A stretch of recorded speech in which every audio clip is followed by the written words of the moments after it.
was losing a lot of everything. I probably would be dead. There's nothing more than wanting to give back to these veterans.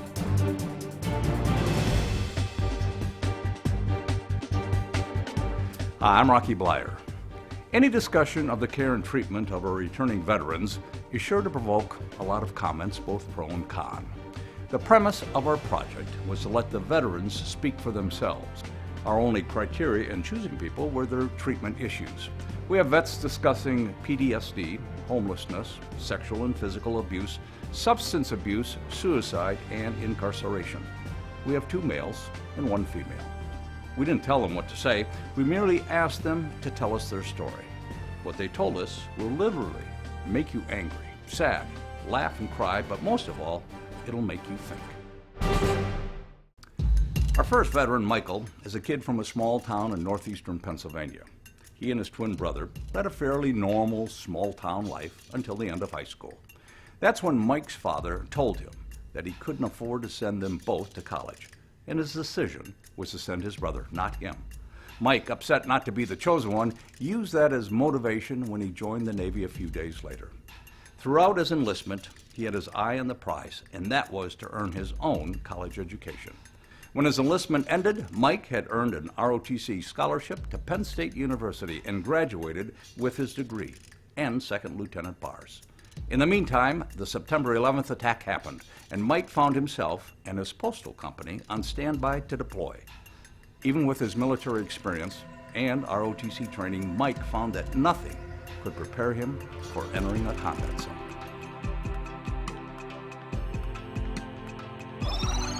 See, it's hard to survive with this pain in your mind, but you still gotta strive to wipe those tears from your eyes. Just keep moving on, you gotta stay strong. And if you can relate, baby, sing along. See, it's hard. We didn't fly directly into Afghanistan. We flew to Manas, which is in Kyrgyzstan. Then we hopped on 2 C-130s and we flew into Bagram Air Base.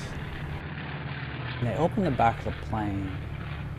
Everything was dusty and soldiers running around with weapons, and off in the distance you see, these blown up buildings, you see concertina wire, you see burn piles, but then you're like, where the hell am I? What is going on? And it's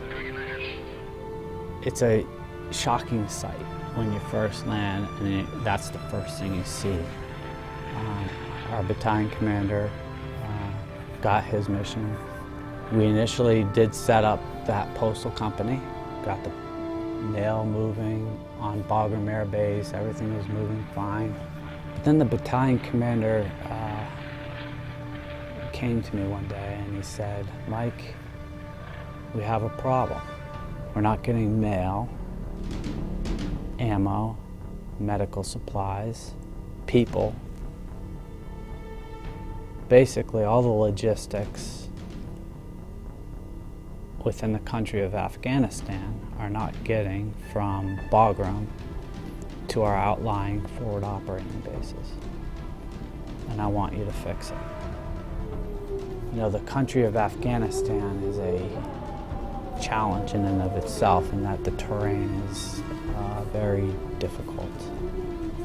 So I said, we're going to have to use air assets. And I started coordinating with our aviation brigade. And within a week, I had coordinated what we call ring routes. And I started moving personnel, I started moving supplies, and I set up these logistical hubs throughout the entire northeast sector. And within about 2 or 3 months, I had eliminated a lot of logistical backlogs. And it became so successful. Colonel Mule Skinner, at the time from the 10th Mountain Division, he said, "Wow, these ring routes have completely eliminated all of our backlogs up here in northeastern Afghanistan. You know, First Lieutenant Clark, I want you to go down to Kandahar and do the same thing. So that's what I did. But that's when things got worse for me. See, it's hard to survive with this pain in your mind, but you still gotta strive and wipe those tears from your eyes. Just keep moving on, you gotta stay strong. They wanted me to move down to Kandahar and kind of implement the same things down in the southern region. It proved to be a little bit more of a challenge in coordinating air assets out of Kandahar than it was coordinating air assets out of Bagram. So I decided to use a lot more ground convoys in southern Afghanistan to do a lot of my logistical moves. And it was right at the peak of Operation Mountain Fury, so you really wanted to have as much security as you could when you went out on these convoys. So, you know, I started going out on a lot of these missions because I wanted to see exactly how they were working. You know, we were getting a lot of complaints from a lot of the outlying FOBs. You know, why are they getting mail from 2 weeks ago before they get the mail from last week? You know, it just didn't make sense to me. So I attached myself to a convoy up to a outlying FOB. We decided to do take a rest, and the convoy commander decided to take and set security around the convoy. And he came around the convoy and he kicked out a few patrols, and he picked me as one of the patrol leaders to go through one of the outlying villages because I was a lieutenant. So he assigned me and 5 other soldiers to go out and patrol this small village. As we were going through this village, you know, there were little kids running around, you know, playing and running in the streets. But we heard the screaming coming from a little hut. You know, it was like a out of the ordinary scream, like somebody was being hurt. So I ordered my team over to the house where the screaming was coming from, and we set up on each side of the door, and the screaming continued.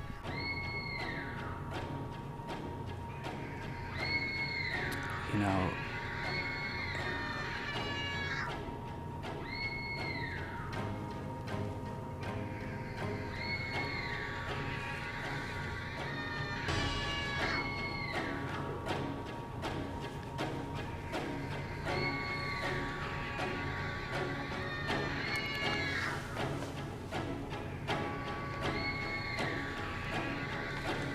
so we I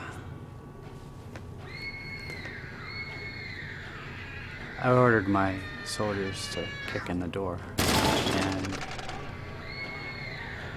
as he kicked in the door, as soon as he went through the door, I heard a gunshot. And I came in behind him, and as I came through the door, he shot somebody that was raping a young girl in the head.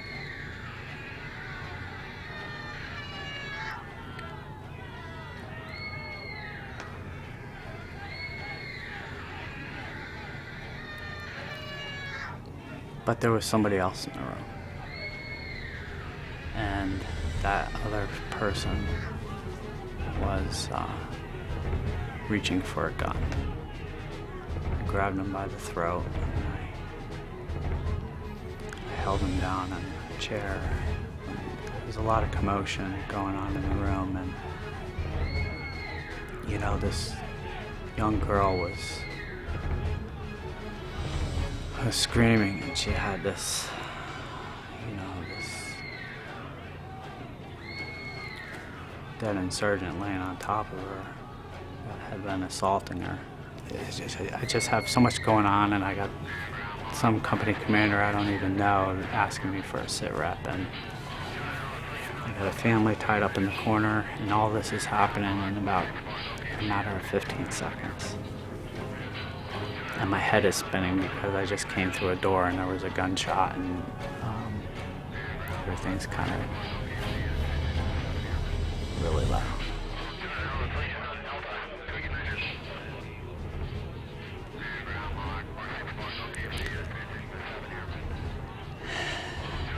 And then I put my gun in his groin and I shot him in his femoral artery. And I threw him on the ground and I let him bleed out.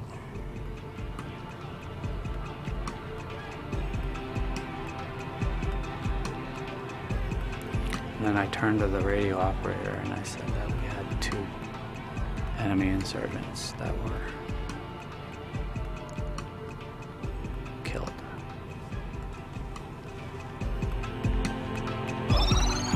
See, it's hard to survive with this pain in your mind, but you still gotta strive to wipe those tears from your eyes. Just keep moving on, you gotta stay strong.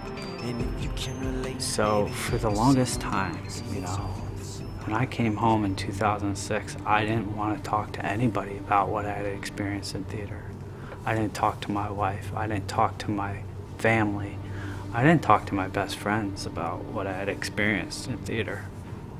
It took 3 years for me to tell anyone about what I had experienced in theater, even my psychologist, about that young girl being raped that day and me killing that guy. Because I didn't want to relive that anymore. But I was living it over and over and over in my dreams every single night and every single day. I came home in December and I didn't even want to be around anyone for the Christmas holiday. You know, we would have a Christmas dinner at the house with family and friends, and I didn't want to have anything to do with it. When it got to the point where I was getting maybe 2 hours of sleep a night, I was having severe panic attacks. I was having a hard time driving into the city of Pittsburgh without feeling like I was trapped. I was having constant fights with my wife and not feeling that we were on the same page anymore, and feeling very distant with her. And feeling that we were just not gonna make it anymore. And I just felt alone.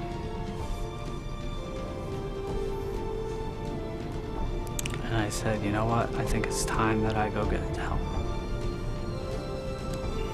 So I called the 800 number on the VA's website. It said OEF Clinic. And I talked to somebody up there, and they said that I could come up for a free appointment.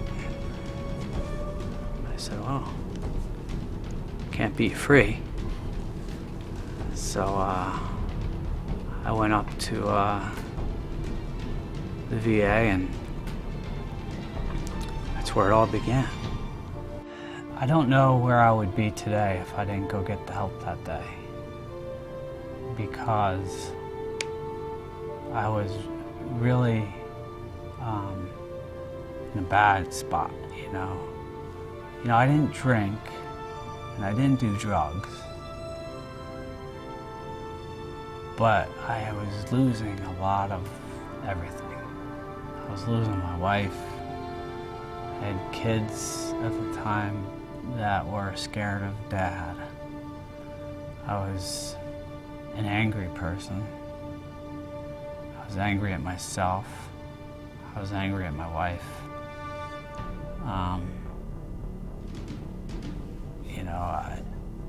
I just didn't feel like I wanted to be around anymore. I trusted the VA. I built a relationship with the VA back in 2006. And they brought me from the deepest, blackest hole to a place where I can now call my home. And that means a lot to me. So they're my primary care doctor now. And although I work for UPMC, I will always trust and always go to the VA for my primary care needs and my surgical needs. They did a wonderful job with helping me get to where I am today. And that's one of the lessons that we need to let everyone know, is that the VA is there for everybody. The VA healthcare, it's worth it.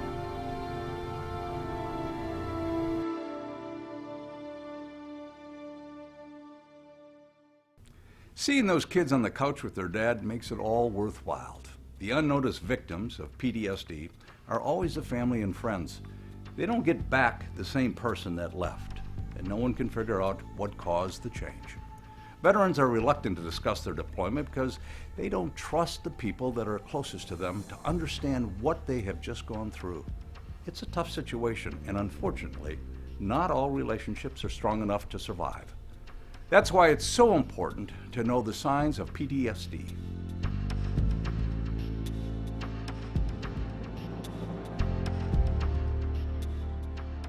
We now travel to West Virginia to meet Natalie. She has had a tough road in life.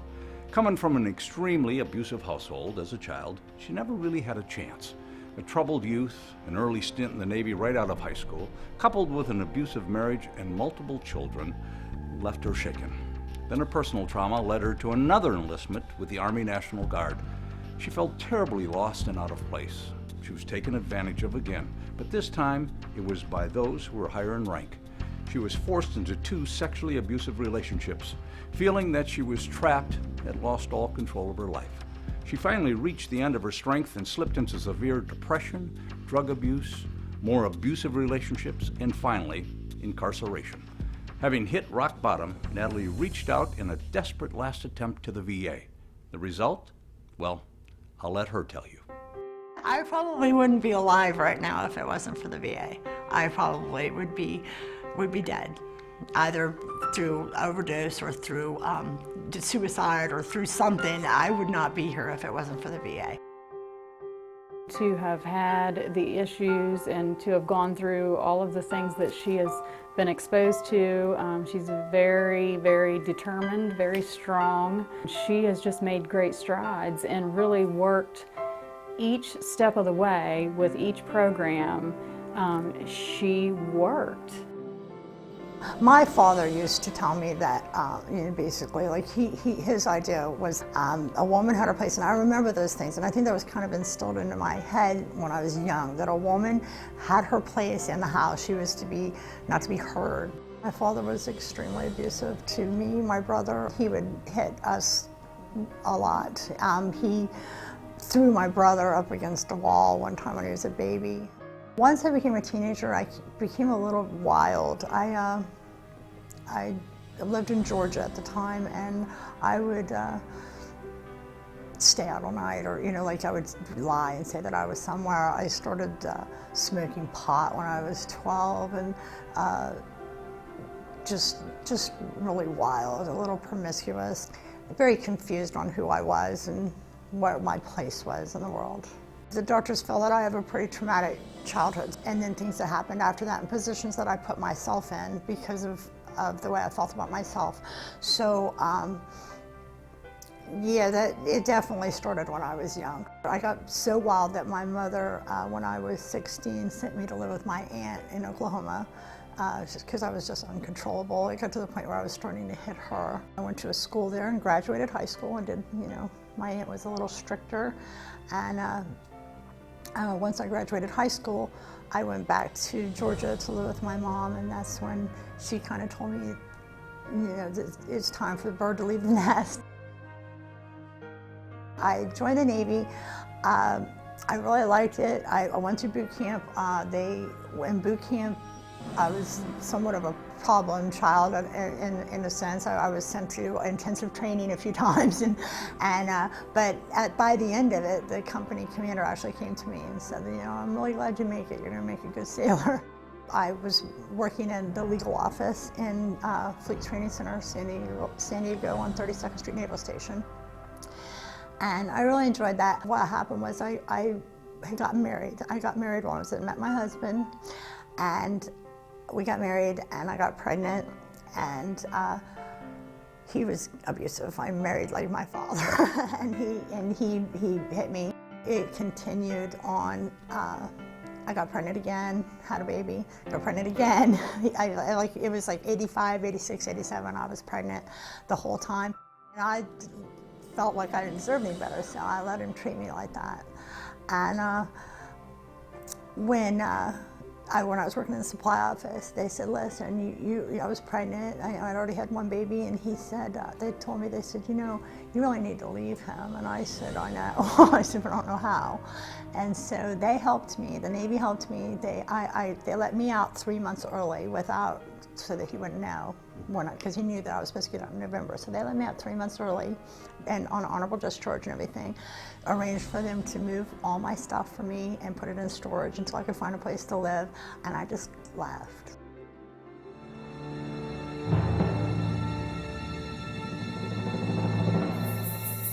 I have a neighbor who was friends with my ex-husband, and he came and knocked on my door one night. I look at the window and I see it's my neighbor, so I open the door and let him in. He ends up pointing a knife at me. He told me if I screamed or made a noise, he was going to kill my kids if they woke up. So I let him do all this stuff with me and kept my mouth shut. They took me to the hospital. He did a rape kit and everything, and there was 3 matches. He tried to say he was never there, and so they arrested him. Well, about 4 days after that, my ex-husband came over and he brought crack with him, and that's when the first time I smoked crack. It just made everything go away. I had no emotion, and I liked that. By the time the guy went to court, because it took like 2 years for it to get to court, by that time, I'd lost my job, I wasn't doing really well, and he pled out, and he ended up getting a year and a day. I was doing okay. I met this girl that I became really good friends with named Linda, and she wanted to join the Army, be an MP. So of course she came to me because I'd been in the military, and she was like, well, will you just come to the recruiter with me? And I'm like, sure, I'll go to the recruiter with you. So we went to the Army National Guard recruiter, and we're there and we're talking to him, and he starts trying to recruit me, and I said, oh no, I already did my time, I'm good, He's like, no, he says, you can keep your rank and everything. And I was like, really? I said, do I have to go to boot camp again? He's like, no, you don't have to go to boot camp. I was like, well, okay, I'll sign up. So we both signed up, and I signed up for the Army National Guard, went in. I went, they gave me a uniform and let me be an E4 and gave me the place to report for duty, and I got there and had no clue what I was doing. I was a Navy girl in an Army uniform. I could not do a push-up to save my life, a real push-up. I couldn't do the run was longer and shorter time. And basically the first sergeant and the commanding officer, they made a deal with me. They said, well, you know, we can help you out, you help us, we help you. And so I started having sex with both of them. And I was a horrible soldier, and I knew that, and I just felt really bad about myself. And then the fact that that I was having sexual relations with these two people that I really had no business, you know, but they were helping me. Every time a PT test came, they made sure I was someplace else, that I had something else to do. And I don't know if they just, honestly, I don't know if they just passed me through it on paper or whatever, but I know I never took one, never went to a firing range, never shot an M16, never did anything as a person that is in the Army does. I never did any of that. I just broke down, and I ended up flipping out. I ended up in Fort McClellan in the mental ward.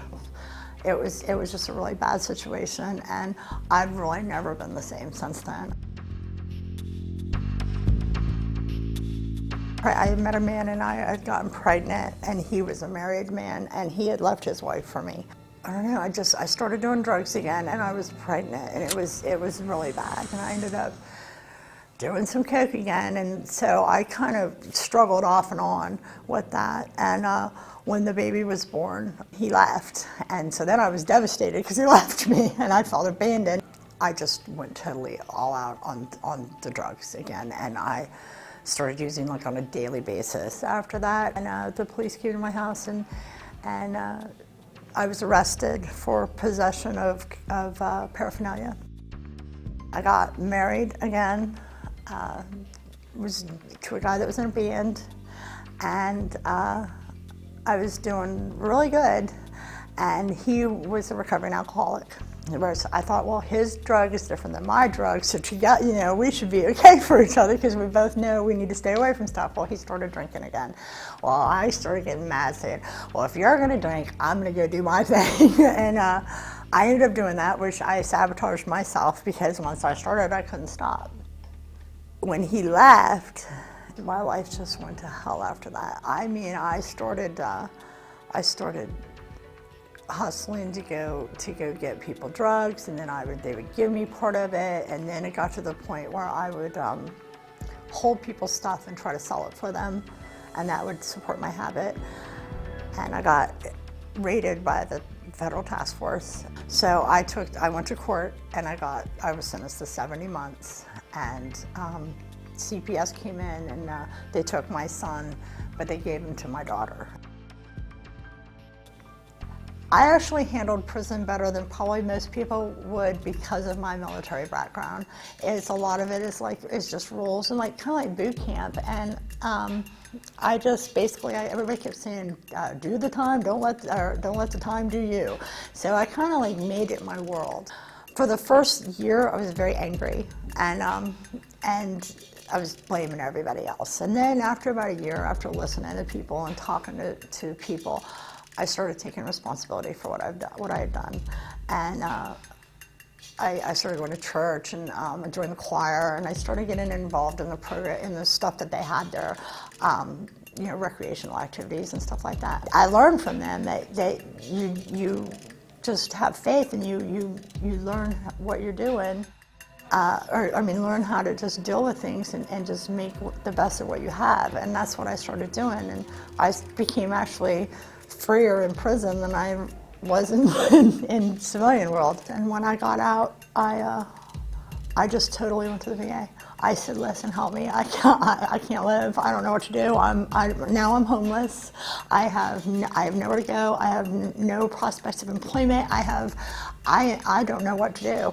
And so when I got to the halfway house here in Clarksburg, I came to the VA. Natalie was released from incarceration and went into the halfway house, the Bantam House, which is a local program. Rich worked with her, our VJO rep worked with her to get her involved with our homeless program and begin to wrap those services around her so that she could re-enter the community, begin her education, start therapy and treatment, and just basically begin all those services to rebuild her life.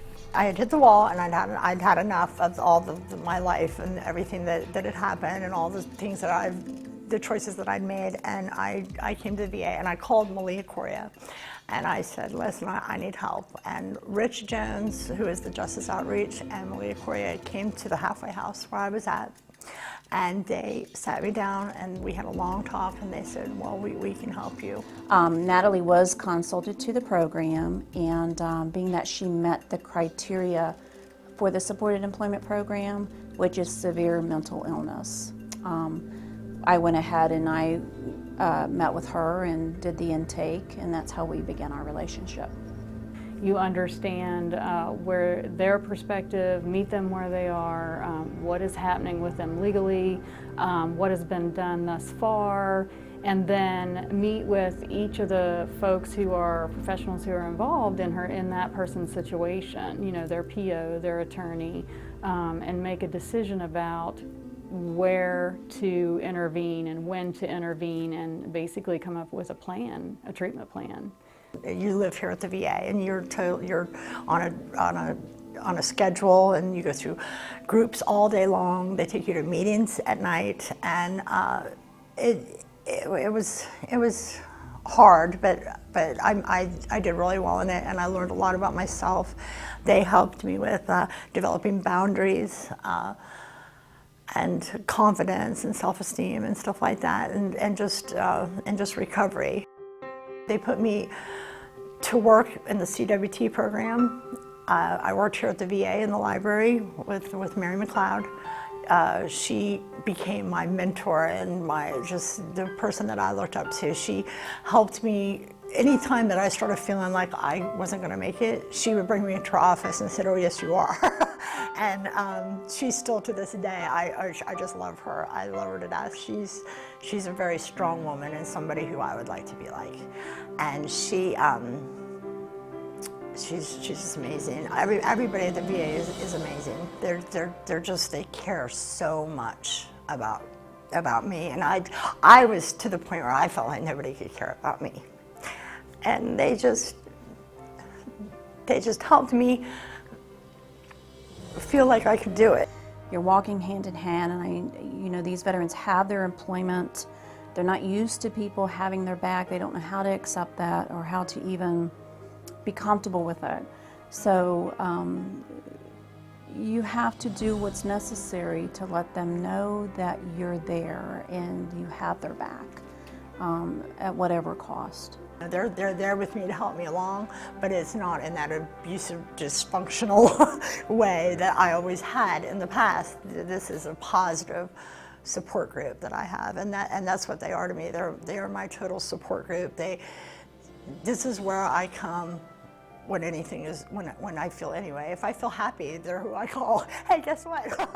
If I feel sad or depressed, this is where I come and I say, this is how I'm feeling. And there's always somebody here to talk to me or to give me advice or just to listen. And that's what they do. They listen. That was my role, was to provide her with the support that she needed to let her know she has this safety net, if you will, that somebody cares and will walk hand in hand with her out in the community for pretty much anything. I mean, daily needs, anything that arised at employment that was confusing to her or frustrating to her, we would talk it out. We would meet for lunches, we would meet after work, we would meet at the VA or in the community, whatever was best for her. It's actually about taking a different structured road and maintaining that so that they continue to be, get back on track and be contributing members of society. And we have several veterans, just to add on to that, including Natalie, who not only complete all of the tasks that are asked of them, but also take it to that 12th step, as we talk about in recovery, and give back. So they're mentoring other veterans who are recently released from prison or who have just finished the inpatient treatment program. We are basically connecting them with these veterans that have been so successful, and that actually helps their recovery and the recovery and success of the other veteran. And Natalie certainly has been involved in that as well. She basically did very well with her probation and meeting the requirements for her probation.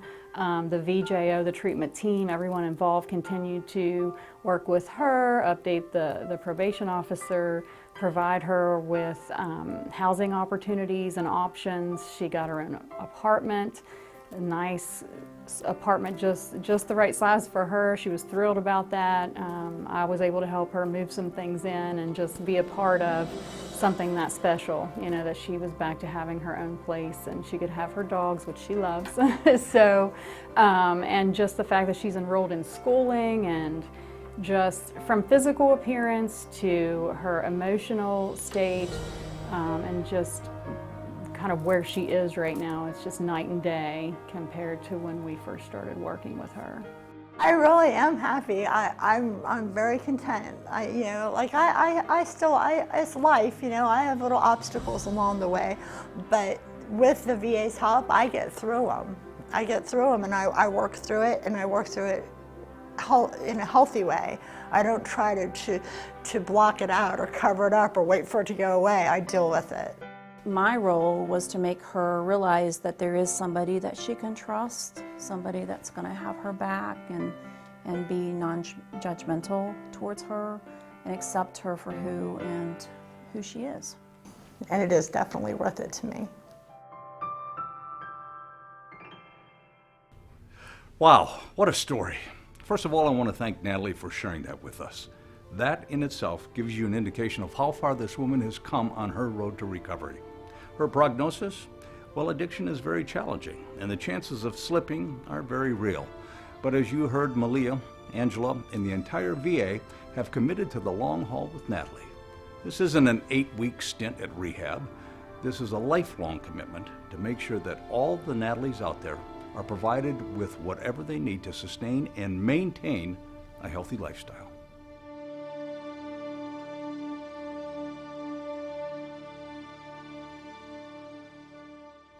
You know, an alarming statistic to me is that an estimated 50 to 70,000 veterans are homeless. They sleep in the streets of towns and cities every night, all across America. They are ravished by the elements. They are beaten, robbed, and killed. They suffer with little or no food, unable or unwilling to break the cycle of alcoholism and drug addiction, which all too frequently accompanies this way of life. Although we can never be certain of their true numbers, we can be certain that this is not acceptable. As with everything in life, things will not change until there is action taken. This is where our next veteran, Ron, comes in. Until very recently, he was one of these faceless vets whose very existence was in doubt day after day. When we first spoke with Ron, we were amazed at his story. He told us about camps of veterans living in groups in the woods and caves of southwestern Pennsylvania. Now, Ron is a survivor, but more importantly, he has devoted his life to helping just one more vet break this cycle and be there for them when they reach out for help. Ron is a true hero, and he tells his story as only someone who has been there can. I wake up in the morning and I hit the ground running. Another day, another dollar while I'm doing what I'm loving. I make a little cream and I'm still chasing my dream. But one thing I learned is life ain't always what it seems. Well, it's cold, it's cold, it's wet, and when it's nice, it's warm out. It's like being on a picnic. Wherever you can find a spot where nobody else is at, sometimes you just go out and park yourself, under the 16th Street Bridge by Heinz Company. We spent a lot of time over there. And, the 9th Street trestle underneath the train trestle, Cedar Avenue. We used to go up there, and sometimes you just walk through the parks. You walk and you get really tired, and you just sit down on a bench and just relax and take it easy,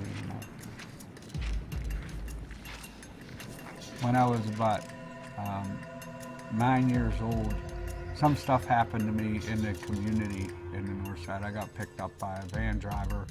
I didn't know any better, I guess, and he did some bad things to me sexually in the back of the van, and he was picked up and arrested. After a while, he was convicted and all that, and I didn't know that this was something that could really bother a person, I didn't know it would follow them through their life. And I was 16 and I got a job at the Elgin General Hospital. First, I volunteered there for 2 years, from 14 to 16. I was offered a job on the payroll, and when they gave me the job, I was making a lot of money. I was making more money than a regular high school student was. At that time, it was minimum wage was $2.10 an hour, and I was making $4.40 an hour because they considered me a nurse aide because I was a prep orderly for the hospital. I picked up a career in drinking because I had so much money I didn't know what to do with it. And I'd go on the city steps in the neighborhood, and that's how I got my friends, because I had money and I was able to party with my friends. But when I didn't have any money, I didn't know nobody knew me. My mother come up to me one day when I wasn't paying my rent, and she told me, she said, you know what? She packed up my things and gave them to me and said, hit the road, Jack. And basically from the time I was maybe 16 until, 19, I was basically homeless, living on somebody's couch or under the city steps up on the middle street or down one of the bridges or on somebody's couch. Finally, around 19 years of age, I signed up for the Army thinking, with as much as drink as I'm doing, maybe I can calm it down in the service. Maybe it'll teach me not to drink.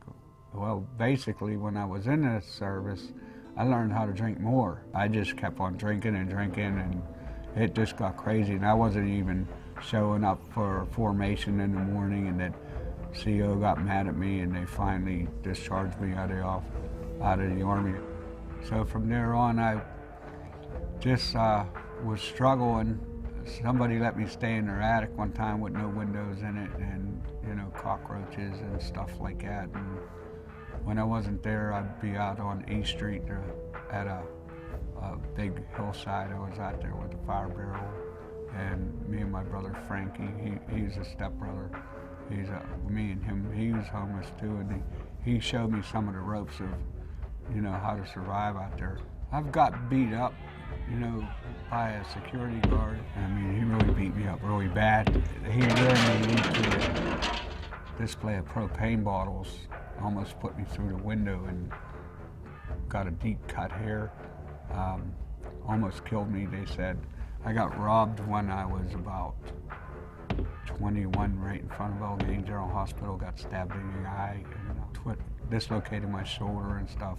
And I guess that's probably some of the things where I was afraid to go ask for help. I was just basically keeping to myself. Finally, my oldest brother, Jack, he is a Navy veteran, Vietnam veteran, and he went through the domiciliary programs that the VA has. He has a substance abuse himself, and he successfully got through their treatment. He saw how bad I was really getting sick with the alcoholism, and he told me, he said, Ron, you know what, you need to call the VA. And being that it was so many years later, I thought that there was nothing there for me at the VA. He got me in touch with them. I called, I think it was CTAD over in Pittsburgh, and I was admitted to CTAD for a 21-day program there, where they admitted me from there to the domiciliary program at Butler VA. I went to Butler VA, and I went through their program successfully in 2003, and I came back home to Pittsburgh, and I was doing well for about a year. I had a good job. I was managing a pizza shop, and that was the year when my brother Frank got killed as a pizza delivery driver. And not long after that, my mother had passed, and then my job burnt down from a person that lived upstairs was smoking crack. I guess he dropped his pipe into the chair, and it just burned the whole building down. And so many things in that little bit of time. I guess the tools that I learned from the VA, I didn't take them home and use them. And so I was carrying on there for about another year. And then one day in April of 26, 2007, I just asked the police to 302 me to see if I can get help again. And they took me to Allegheny General Hospital to detox. And while I was there, I talked to this really nice doctor. I can't remember his name, and he told me, he said, "Ron, are you a veteran?" I said, "Yes, sir, I am." And he said, "Would you like some help?" I said, "I would, I really would, you know, because I'm tired, I'm sick, and I don't want to do this again anymore." And I told him, but I think I wore out my welcome with the VA because I've been through their program, and I don't think they'll take me back. And he told me, he said, "Let me ask you, do you want to try it?" And I said, "Sure." So he actually got on the phone, called the VA, and the VA said, "Yes, we'll take him back." I did go to the VA the second time to the domiciliary program, and what the domiciliary is, it's a place where the veteran goes, they get one-on-one case management with these veterans. They get 3 hots and a cot, and they have their freedom while they're there, but they do have classes to go to. They show you your triggers. They show you how to work around your triggers. They show you how to budget money for when you do go back out in the community, you know, and they show you how to change. And this time, I took those tools and I put them to work. I went from their domiciliary treatment program, transitioned into Deshaun Place, which is in partnership with the Housing Authority. And what it is transitional housing that you can stay there for up to 2 years and still have a program to work for yourself. And you know, it was like a controlled environment. It was a safe environment. They let you go to work. They had a curfew, like you had to be in at 11 o'clock at night. And I stayed there for 9 months. I was working right across the street at Target from Deshaun Place, from the VA property. And I was offered a better job at the Marriott in Cranberry. So I went there, and I was making good money. So I figured, okay, it's time for me to go. Now, I don't really think I need any more of this treatment. So I moved into the community. And when I moved into the community, 2 months later, they told me I was going to have a career there at the hotel. And what happened was, it was right at Christmas time where they laid all of us off. And I said, holy crap, I said, I'm going to lose my house again. I'm going to be homeless again. Well, I went up to the VA, and I explained it to Dan one day. I just walked in his office. I said, "Dan, guess what? I'm going to be homeless again." He said, "Why?" I said, "Well, the Marriott's laying me off. I don't have any money to pay my rent. I'm just going to be out on the road again." And he said, "No, you don't." He said, "I got a place that'll put you today." So I went to the McLean Shakely Veterans Center, stayed there for 9 months, and they offered me a HUD vest. And it's a partnership between the VA and the Housing Authority. And I successfully was able to move into my own place again. And I always had a job. I went up to Boscov's up in Clearview Mall out in Butler. I was able to get an interview with the cleaning company that cleaned Boscov's. And I worked there for a while. Just for the heck of it, I stopped at Freedman Supermarket, put an application in there. They hired me right on the spot. Then I applied for a position up at the Butler VA. You know, I've known Ron for a lot of years. One thing about Ron, and we always found out, that he always worked. It might be a small, whatever job it was, but he always worked. So he had a work ethic, and we saw that. But as things created with the programs and everything grew, we thought we needed somebody peer support. We needed a homeless peer support who can be on that same level, who knew about this stuff firsthand. And so that's where, you know, we saw Ron walking down the hall one day and say, "Hey, Ron, you want a job?" And he's like, yeah, you just thought we were kidding, but no, I mean, it worked out. We just had this position coming open, and I can tell you, the guy is invaluable. Man, for all the chances I have had, you know, and all the failures I have made for myself, And now the VA, as much as they put into me, and there's nothing more than wanting to give back to these veterans, you know. I think I owe it to the veterans. I think I owe it to the VA for what they've done for me. And I'll tell you the truth, I wouldn't trade my job in for any other job. I love my job.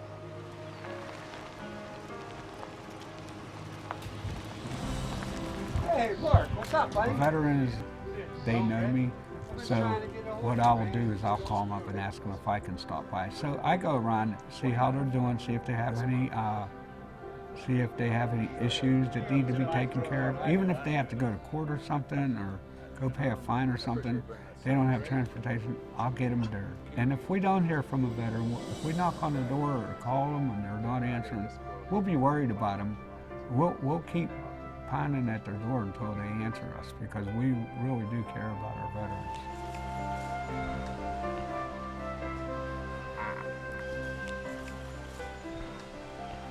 Right now we're at a place called Robin's Nest. It's an unseen rural community where homeless people live, and we was hoping to find some homeless veterans here to see if we can reach out and offer some services to them.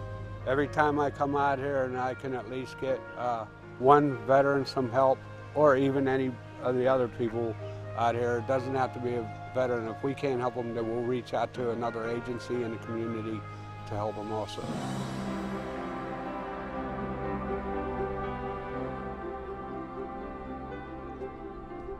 There's a place out there called Patch's Place. She knows pretty much about that area out there, and she's like a director, which also helps homeless people. Coming up to check, see if you have any contact with any veterans? A few. Yeah, we'd definitely like to talk to them. All right, you can head down. If you can bring us down to your guide thing, we'd be very appreciated. Okay. She took us to the caves to show us, but we did not see anybody that was active in those caves, though. But they were, I guess, if it was bad weather or something, they would probably go there to keep dry or whatever. A little bit close quarters, but they'll keep you warm, I guess so. Keep you out of the wind and the elements. Yeah. Veterans go out into those wars and into them woods, and you know, they fight and they come back, you know, and it's hard for them to readjust. It's hard for their families to adjust to them.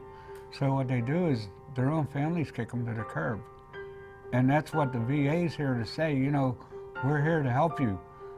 Don't sleep outside under the elements, because you don't know what could happen out there.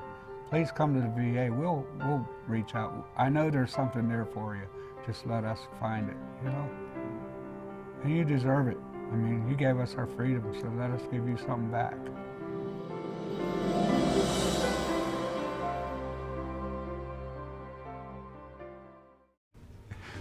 This world needs more people like Ronnie. He never stops giving back. He has devoted himself to becoming a walking encyclopedia of services that can help our homeless vets with all of the problems that result from their lifestyle. But we need your help too.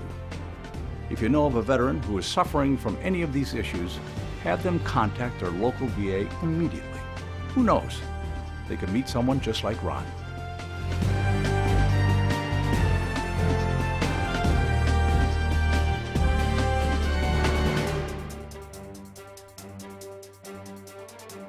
Thanks for watching. We need to keep this conversation going. We've heard from these veterans, and we need to hear from a lot more. We know the questions. Let's work on the answers. I'm Rocky Bleier. Vietnam was my war. To all of our servicemen and women from all of our wars, welcome home.